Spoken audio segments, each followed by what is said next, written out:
The imperial legions stormed the colony of Vera Prime with their usual efficiency. The slaughter was over in less than a day.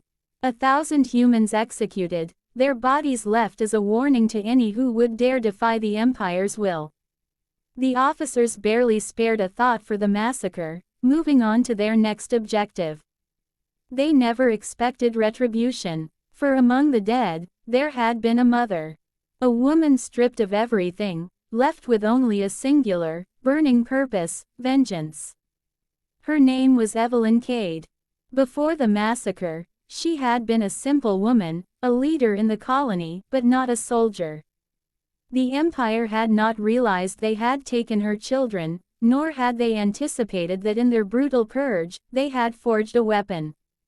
Evelyn did not weep. She did not grieve as others might have. She sharpened herself into a blade, one that would be driven straight into the heart of the Empire. Her first strike came in the night. A supply transport over Sector Theta went dark. No distress calls, no survivors. Then, an outpost on Lorne IV fell silent. In each case, the aftermath was the same: bodies of Imperial soldiers left as gruesome warnings, their executioner unseen, their fates brutal. The whispers began. The mother of 1,000 had come for revenge. The Empire sent their best to hunt her, but they were always too slow, always a step behind. She was a shadow, a phantom that struck with relentless fury. With each attack, she gathered others to her cause: deserters, rebels, those who had suffered beneath the Empire's cruelty. They did not follow a leader, they followed a legend. Then, the unthinkable happened. Evelyn struck the imperial capital itself. A daring raid left the High Chancellor's palace burning, the Emperor's closest advisors slaughtered. And on the walls, smeared in blood, a single message: for the 1,000.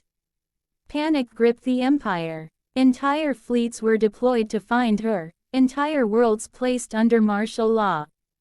But Evelyn was no longer one person. She was an idea, an unrelenting force that the Empire could not crush. Every new massacre only birthed more rebels. Every atrocity fed the fire of vengeance. The war she waged did not end quickly. It burned through the Empire like wildfire, until the once mighty behemoth crumbled under its own weight. The final battle came over Terra Nova, where the remnants of the Empire's fleet made their last stand. Evelyn led the charge herself. She was no longer merely human, she was legend incarnate. And when the last Imperial warship fell, the Empire ceased to exist. As the ashes settled, those who had followed her waited for her to take the throne, to rule the shattered remains of the galaxy. But she refused. "I was never meant to rule," she said. "I was meant to end this." And with that, she vanished into the annals of history, leaving behind only the echoes of her wrath and a single undeniable truth: the mother of 1,000 had risen, and the Empire had fallen beneath her vengeance. The Empire's fleet descended on Nova Terra with the cold precision of a butcher's blade. The humans, civilians, farmers, scientists, and children, were nothing more than insects to be exterminated. In less than an hour, the colony's lush fields burned, its cities crumbled, and its people fell by the thousands. The invaders laughed as they crushed the last of the resistance, leaving nothing behind but ash and ruin. They thought it was just another slaughter. But they did not know who they had wronged. Among the dead were 1,000 children, students of Nova Terra's prestigious academy. Their caretaker, their guardian, their mother in all but blood, General Celine Voss, had been away, commanding a fleet in another sector. When the reports came, they were not detailed battle summaries. They were screams, cut-off transmissions, and final pleas for help that came too late. 1,000 children, her children, were gone. The Empire celebrated their victory. They broadcasted their conquest, showcasing the charred remains of the colony as a warning to all who opposed them. They expected fear. They expected submission. Instead, they unleashed something far worse. Celine Voss did not mourn. She did not weep. She did not plead for mercy. She sharpened her blade. She reforged her fleet. She whispered the names of the fallen with every breath she took. The first sign of her wrath was the destruction of an imperial supply convoy. An entire fleet, 80 ships strong, vanished into the void. The next was the annihilation of Outpost Epsilon, a station with 50,000 imperial personnel, erased in a single night. No distress signals. No survivors. Then, the messages began. I am the mother of the 1,000 you slaughtered. And I am coming. The Empire laughed. They dismissed her as a grieving soldier seeking a futile vendetta.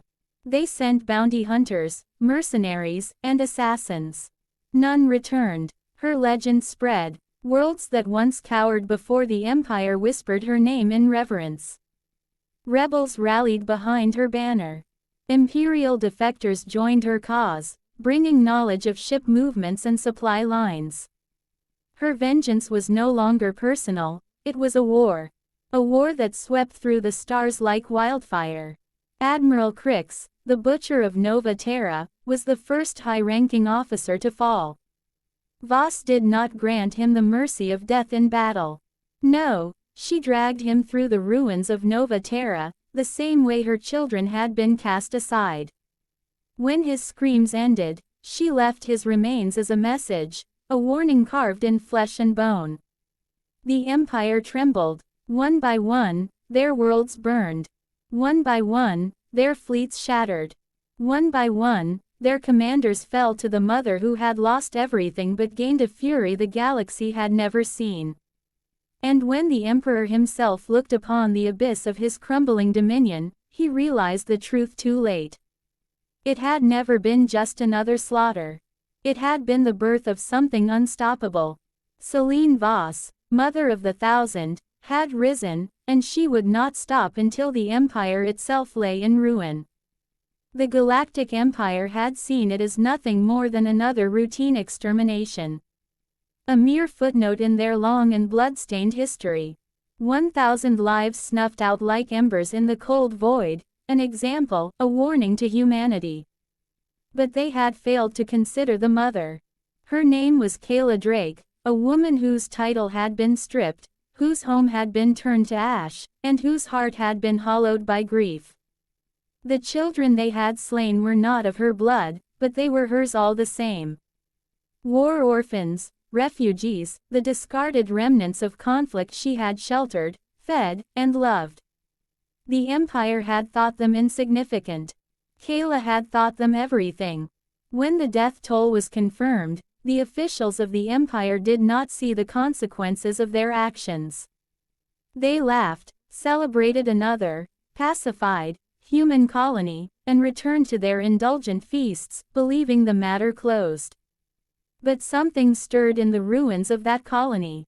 A mother's vengeance was an ancient thing, deeper than war and older than empires.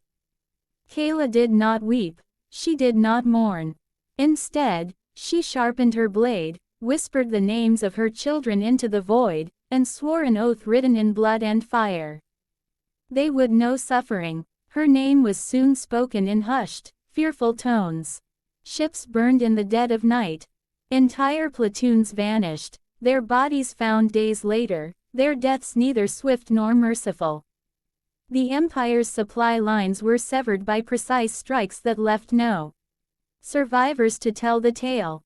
The proud warships that once dictated the terms of the galaxy found themselves outmaneuvered by an enemy who had nothing left to lose. Kayla gathered the lost and the forsaken. Exiled soldiers, rogue warlords, and broken survivors flocked to her banner. They did not fight for wealth or power, they fought for revenge, for justice, for the reckoning the Empire had long evaded. Then came the first true blow, the razing of the Imperial fortress on Velka 9, where the architects of the massacre had resided. It was supposed to be impenetrable, a bastion of Imperial might. But when Kayla's fleet descended upon it, it burned like kindling. None were spared. The Empire's response was swift, but not swift enough. By the time they realized their mistake, Kayla was no longer just a woman, she was a legend. To humanity, she was the mother of the thousand, the ghost of vengeance. To the Empire, she was the executioner whose blade never dulled. For every life they had stolen, she demanded 100 more. Their war had begun with slaughter, it would end with retribution. And Kayla Drake would not rest until the last stone of their empire was ground to dust beneath her feet. The Empire had committed many atrocities before. Entire planets razed, populations enslaved, resistance crushed beneath the weight of their war machines. To them, it was just another slaughter, a message to humanity that resistance was futile. When they bombarded New Arcadia, they expected the screams to fade into silence, the fires to burn out, and the memory of its people to be buried under the ashes of history. But they made one fatal mistake. Among the dead were her children. All 1,000 of them. Admiral Serafina Vale had once been a mother in name alone, her children were not of blood but of purpose. She had raised them from war orphans, street rats, and abandoned souls, giving them shelter, training, and hope. They called her Mother, not out of birthright but because she had given them something greater, a reason to live. And the Empire took that from her. They erased them from existence, leaving nothing but charred bones and echoes of agony. So she rose. The Empire had seen vengeance before, but not like this. Serafina did not attack like a desperate insurgent, nor did she wage war like a grieving soldier. She became a force of nature, a storm of unrelenting wrath that tore through the Empire's defenses. With every ship she destroyed, every world she liberated, she did not just kill, she made them fear.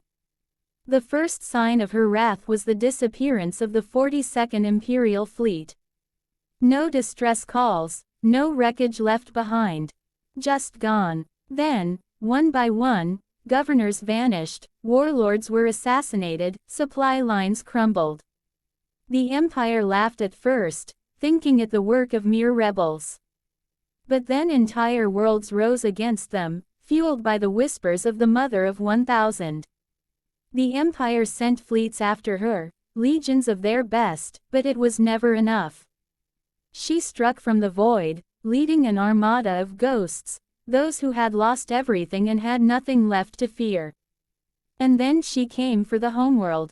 The Emperor himself watched from his throne as the skies turned red with the flames of his own fleet. His generals had sworn that Earth-born rebels were nothing, that humanity was weak and fragmented. But Serafina Vale had become something beyond human, beyond vengeance, she was inevitability incarnate. She breached the palace, her armor cracked and bloodied but her eyes burning with something eternal. The guards, trained to face the worst horrors of the galaxy, trembled at the sight of her. She did not give speeches. She did not gloat. She did not revel in their fear. She simply said, "You took 1,000 from me. Now, I take everything from you." And as the Empire burned, the galaxy learned the price of a mother's wrath. The Galactic Empire had grown complacent in its cruelty. Planets burned, cities crumbled, and civilizations fell beneath the boot of imperial supremacy. The slaughter of 1,000 humans on the colony world of Eos IV was nothing new to them, just another act of calculated terror to keep the rest in line. What they failed to understand was that this time, they had made a fatal miscalculation. Her name was Celine Voss. To the Empire, she was an afterthought, a mother of many, a civilian whose existence was as insignificant as the dust of the dead colony. They did not see her rise from the ashes, did not hear her vow whispered over the corpses of her children. They did not understand that in that moment, she became something far more dangerous than any fleet or army.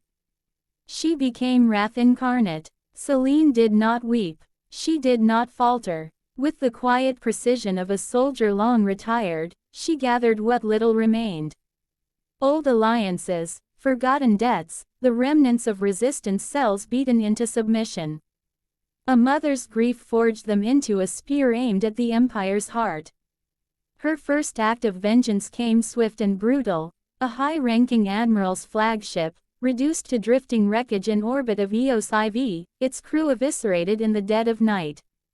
The message was clear. This was no random insurgency. This was personal. The attacks continued. One by one, Imperial outposts fell, supply lines severed, warships ambushed. It was surgical, relentless.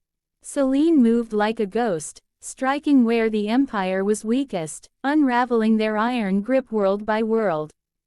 Those who once feared the Empire now whispered a different name in reverence and terror, the Mother of 1,000. The Empire responded with overwhelming force. Fleets scoured the stars, hunting for the woman who had become their nightmare. But they could not kill what they could not find. Every soldier they sent disappeared. Every trap they set snapped back on them. The Empire, a behemoth of bureaucracy and arrogance, found itself bleeding to death from 1,000 cuts. Selene's final strike came at the Imperial core itself. She infiltrated their capital, walking unnoticed through the halls of power where the very orders to massacre her children had been signed. She made no speeches, left no warnings. When the Imperial High Command convened, she was already among them. And in the span of a single night, the Empire's leadership was erased. The galaxy would remember that night as the moment the Empire cracked. The moment a mother's grief proved stronger than 1,000 fleets. The moment fear changed hands. For the Empire, it had been just another slaughter. But for Selene Voss, it had been a beginning. And she was far from finished. The Empire's massacre on Halcyon 4 was supposed to be routine. A demonstration of power. A reminder that no species, especially humanity, could challenge their dominion. 1,000 human lives, erased in an instant. No warning. No mercy. Just another day for the Empire's enforcers. But they made a mistake. They left one survivor. General Cassandra Voss had left her children in the safety of Halcyon 4 while she led a campaign against Imperial forces on the Outer Rim. She had thought them safe. Hidden. Secure. The news reached her in cold, clinical dispatches. Halcyon 4 had been cleansed. Not a single life remained. A mother of one might have wept. A mother of 10 might have collapsed in grief. But Cassandra Voss was the mother of 1,000. And she did not weep. She did not collapse. She made a decision. The Empire would learn what it meant to slaughter a mother's children. She began with the ships. Striking from the shadows, she hunted Imperial patrols with ruthless efficiency. No ship was spared. No officer left alive to report what had happened. The stories of phantom attacks spread. Whispers of a force that fought like the dead had risen for vengeance. Then came the governors. The bureaucrats who signed the orders for extermination. Cassandra made sure each one saw her face before they died. She wanted them to know. To understand. To feel a fraction of the agony they had inflicted upon her. But it wasn't enough. She wanted the Empire to drown in its own blood. So she built an army. Not of soldiers, but of survivors. Refugees, outlaws, the broken and the lost, those who had suffered under the Empire's heel. They followed her not for promises of freedom, but for a singular purpose, vengeance. Her name became legend. The Empire called her the Widow of Halcyon, the Banshee of the Void. They sent assassins, fleets, entire legions to stop her. None returned. And then, when she was ready, she brought the war to their doorstep. One mother, 1,000 lost children, one unstoppable storm of retribution. The Empire thought it was just another slaughter. Until the mother of 1,000 rose for revenge.